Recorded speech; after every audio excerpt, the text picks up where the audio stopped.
यह कहानी है एक डरपोक पत्थर की।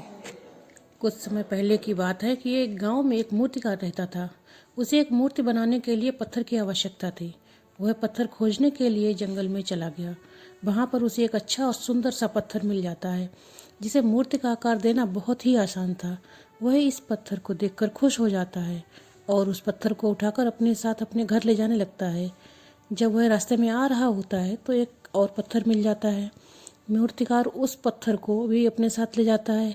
मूर्तिकार दोनों पत्थर को घर ले आता है और अपने औजारों से पत्थर को मूर्ति का आकार देने लगता है। जैसे ही वह पत्थर पर चोट करता है, पत्थर कहने लगता है कि मुझे छोड़ दो, मुझे दर्द हो रहा है। तुम किसी और पत्थर की मूर्ति बना लो। अगर तुम मेरे ऊपर ज़्यादा चोट करोगे तो मैं टूटकर बिखर जाऊंगा। पत्थर की यह बात सुनकर मूर्तिकार को उस पर दया आ जाती है और उस पत्थर को छोड़ देता है और दूसरे पत्थर की मूर्ति बनाने लग जाता है। वह पत्थर कुछ नहीं बोला और कुछ ही समय में मूर्तिकार इस पत्थर को एक भगवान की मूर्ति में बदल देता है। भगवान की मूर्ति बनने के बाद गांव वाले उस मूर्ति को लेने के लिए आते हैं। जब गांव वाले उस मूर्ति को ले जाने लगते हैं तो वह सोचते हैं कि मूर्ति के पास नारियल तोड़ने के लिए एक पत्थर की आवश्यकता और पड़ेगी। इसके लिए वह दूसरे पत्थर को भी अपने साथ ले जाते हैं।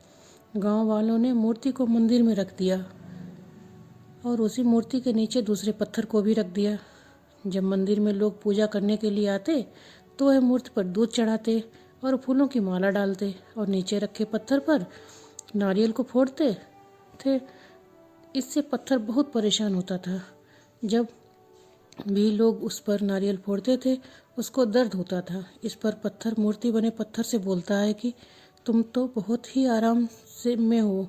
लोग तुम्हें दूध स्नान कराते हैं और तुम्हें लड्डू का भोग लगाते हैं और मेरी किस्मत बहुत ही खराब है। इस बात पर मूर्ति वाले पत्थर ने जवाब दिया कि मूर्तिकार तो तुम्हें ही मूर्ति बनाना चाहता था, लेकिन तुमने दर्द की वजह से इनकार कर दिया। अगर तुम उस समय ऐसा नहीं करते तो शायद आज मैं तुम्हारी जगह पर होता और लोग मेरे ऊपर नारियल फोड़ रहे होते। लेकिन तुमने शुरुआत का दर्द सहन नहीं किया और तुमने आराम का रास्ता चुना, जिसकी वजह से अब तुम्हें दर्द सहना पड़ रहा है। यह बात उस पत्थर को समझ आ गई और वह आगे से कभी कुछ नहीं बोला। जब भी लोग उस पर नारियल को फोड़ते वह सभी दुख हंसकर सहता था। जब लोग मूर्ति को लड्डू का भोग लगाते थे तो उस पत्थर पर भी लड्डू का भोग लगाते थे।